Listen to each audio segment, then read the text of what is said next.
আগামী জাতীয় নির্বাচন যত ঘনিয়ে আসছে, রাজনৈতিক অঙ্গনে তত বাড়ছে সমীকরণ বদলের আলোচনা। বড় দলগুলোর পাশাপাশি ইসলামী বাম ও বিকল্প রাজনৈতিক শক্তিগুলো নিজেদের অবস্থান নির্ধারণে ব্যস্ত সময় পার করছে।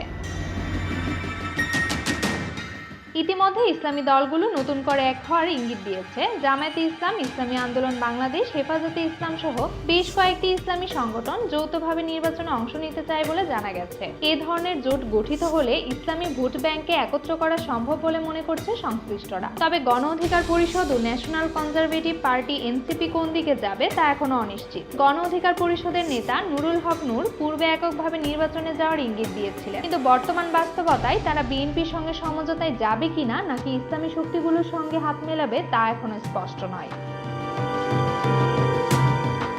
রাজনীতির মাঠে তাই বড় প্রশ্ন দাঁড়িয়েছে, কে কাদের সঙ্গে আপোষ করবে, কারা কাকে সহযোগী হিসেবে নেবে, আর কারা ফেসিবাদের সহযোগী হিসেবে বিবেচিত হবে। কারণ এখন শুধু নামের জোরে বিজয় অর্জন সম্ভব নয়, জোট মানেই নিশ্চয় জয়, এই ধারণা অতীত হয়ে গেছে। নির্বাচন যত ঘনিয়ে আসছে, উত্তেজনা আর দুশ্চিন্তাও তত বাড়ছে দলগুলোর ভেতরে। নিজেদের জন্য সবচেয়ে লাভজনক সমঝোতা খুঁজে পাওয়া এখন প্রতিটি রাজনীতির শক্তির প্রধান চ্যালেঞ্জ হয়ে দাঁড়িয়েছে।